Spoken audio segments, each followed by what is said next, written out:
Well, this session, actually, my intention is not going to be a formal talk. It's a brainstorm session. You know, from what I know, is there are so many willingness to have international collaboration.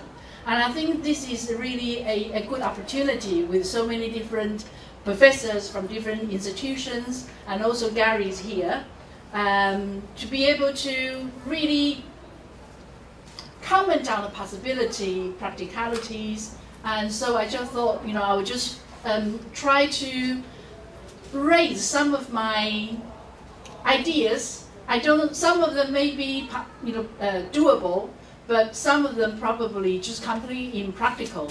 But just to initiate a thought, and let's have the dialogue. Right. Right, okay, so I will start with my observations. My participation in the SHS program for the past few years, I have observed there are certain very strong characteristics of this program. So, for example, the issue-based curriculum design, try to initiate practice-based style of teaching, and also the program, all these curriculums, very much focus on communication skills. So for example, try to enhance the students or the learners' listening ability, speaking, reading and writing skills. And the final characteristic of SHS program is actually strongly supported or actually even initiated by the Ministry of Education. And because of this support, that's why Taiwan's movement or advance into this transdisciplinary approach enjoys a substantial amount of funding, and within a very small, short space of time, actually it's become quite big scale. You know, the whole nationwide, various universities are involved, and so it's moving very quickly. Obviously, for a scheme this scale, is going to face tremendous challenge as well. With this scheme moving so fast, the challenge, you know, in response is also tremendous. So, for example, you actually face the content design challenge. You know, how to integrate different subjects. Also, you know, in terms of framework, is the challenge. The participation of different institutions. You know, for example, a particular module or course designed, if there were 2 or more universities or departments involved, certain universities do not necessarily want to recognize this credit. And so that will present a challenge for the people who want to deliver or design such curriculum or to recruit students into this program. So there are a lot of practical issues that actually present challenge to the success of the program. And also in terms of student progression, it presents challenge. So for example, with this curriculum design, if the student actually really love it, once they finish one module, what's next? So, you know, is there actually a trajectory that student can continue to learn and finally become a real expert in transdisciplinary communication, education, or whatever subject? Or you know, is that going to become a degree? So, or are they just, you know, for the 4 years of their curriculum to do a BA? Is it possible every year they're going to learn something different?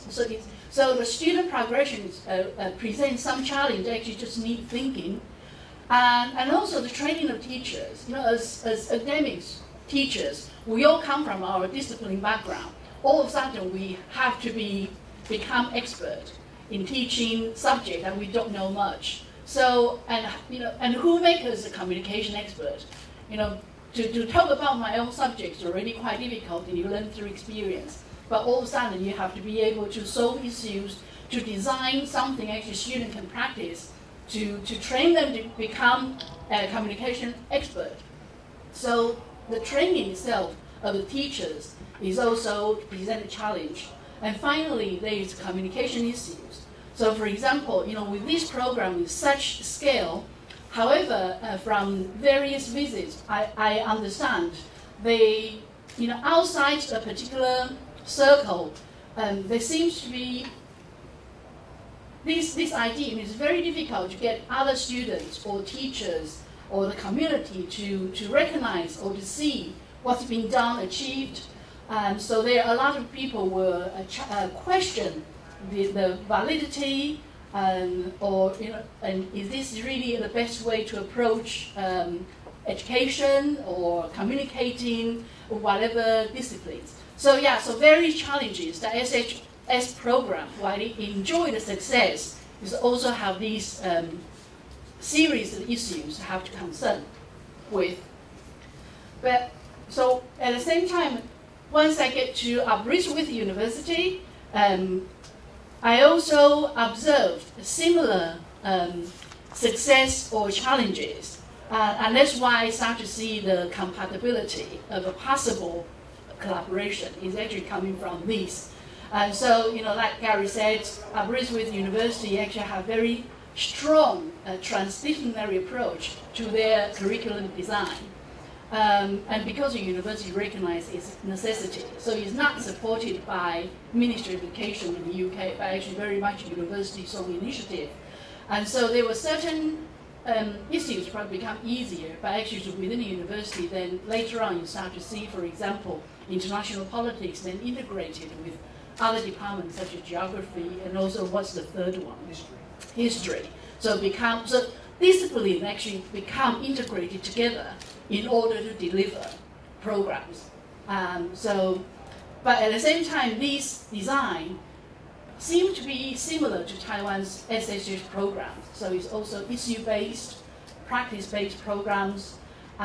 So this particular program been mentioned by Gary several times, so I wouldn't go into detail as I actually don't know that much about it either.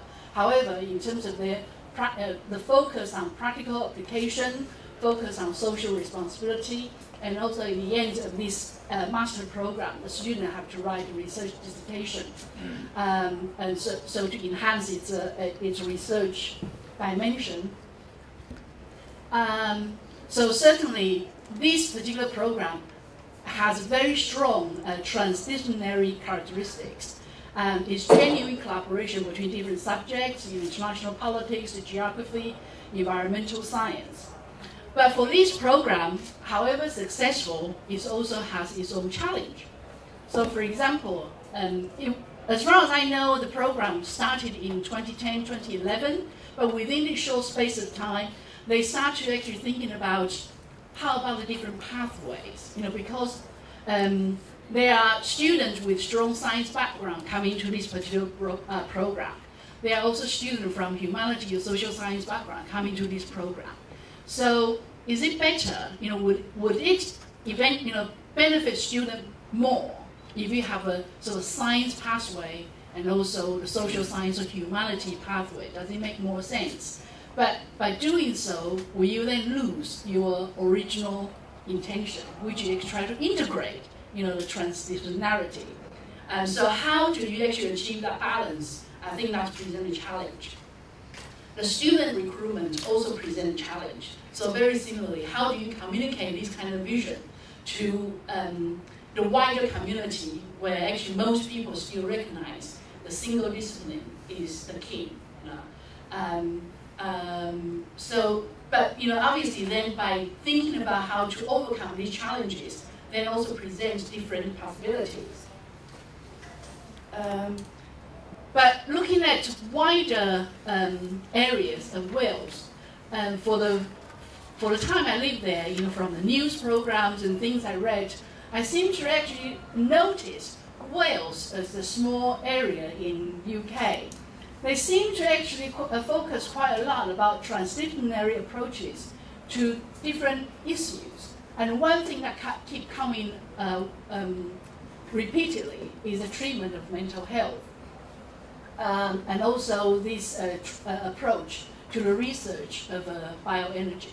So not only Aberystwyth University have this huge research project looking at Mangcao, turning into energy, but also University of Cardiff have a very big program, a project using seaweeds to produce energy. And they actually combine a lot of a different discipline approach. And for the report I read, the reporter has actually mentioned about, Wales is small but does something very well, in particular things that are innovative and visionary. And so in fact, if we reflect back to what Gary said in the previous session, and that's also, can say, some of the soft power coming out of what Wales prides, what it does in terms of a innovative approach to education, different, more cutting-edge research. Right, okay, so based on what I observed of the similarities and the common challenges that these the SHS programs face, and also Wales or Aberystwyth University face, that's why I'm just thinking about possible collaborations. And so maybe actually there were ways to bring academics together to exchange ideas and experiences, especially actually the scholars who have similar experience of designing this kind of interdisciplinary course, which may then lead to research networks or projects. Certainly we should look at student exchange or student recruitment. So for example, Gary mentioned about maybe the design of degree. And I know in China a few weeks ago actually that a 4+1 degree was set up, actually was based on very strong synergy of the BA program in this particular Chinese university, and also one particular MA program in the university. To look at the possibility of a social impact engagement. So,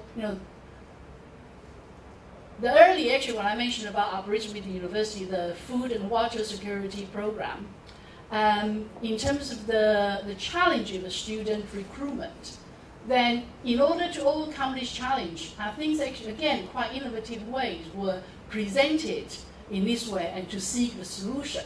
So, like Gary actually was strongly encouraged the curriculum to look into NGOs, the professional, the practitioners, rather than going through very traditional way of recruiting students to learn about this particular program.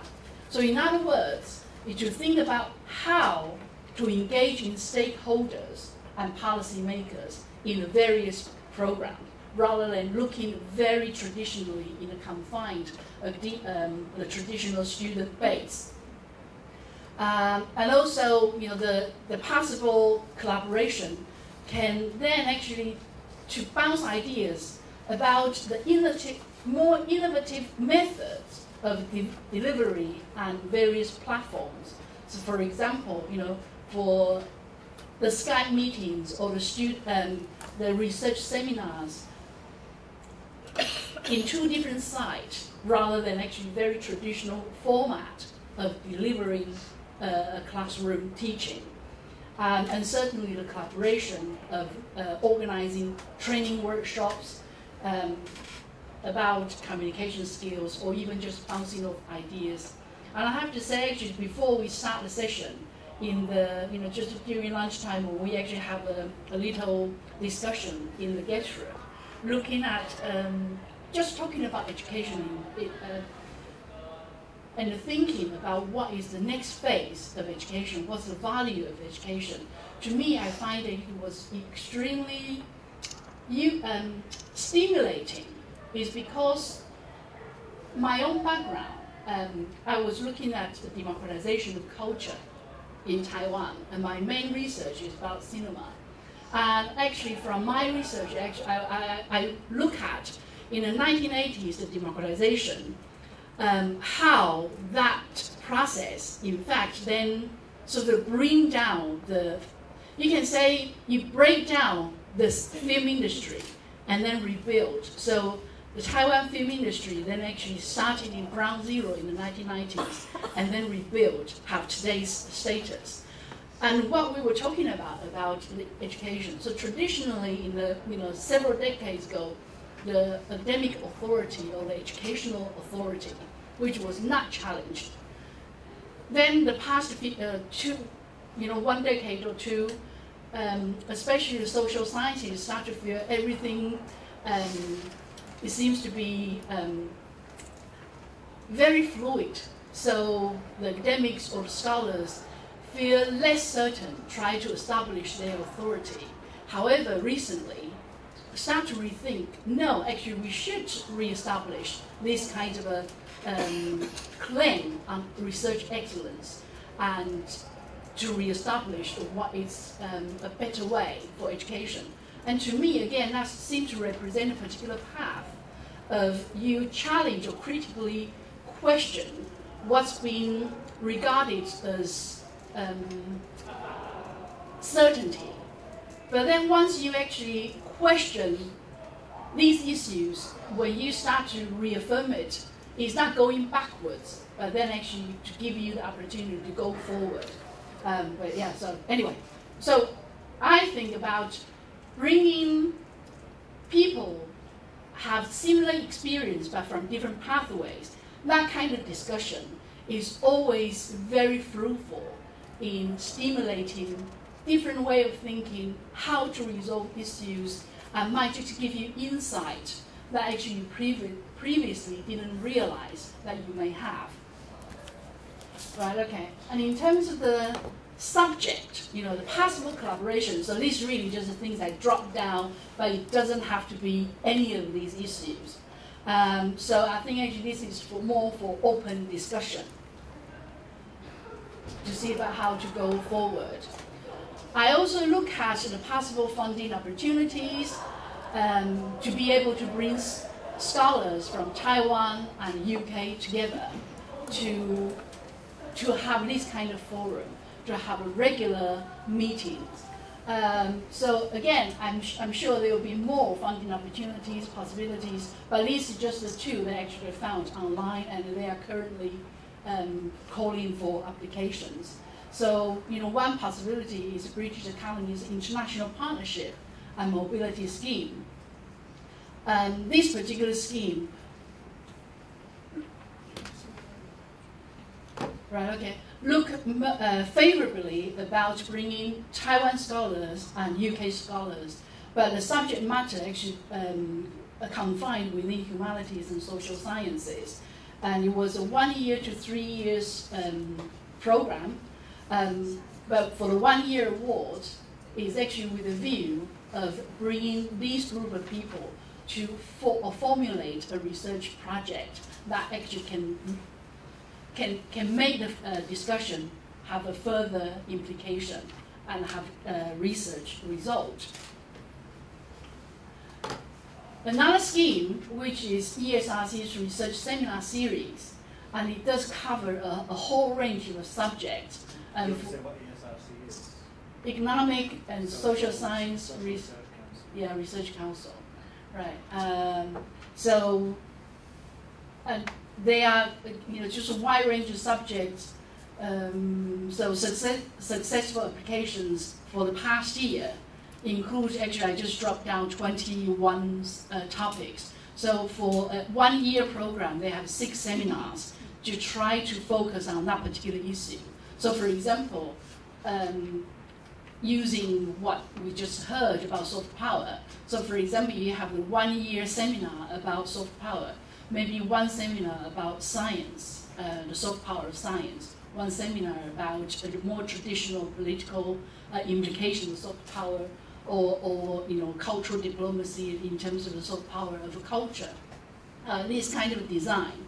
But I think actually there's a lot of possibilities of actually bringing people together in both directions. Then I just think it's going to be a win-win situation and a fruitful thing to do.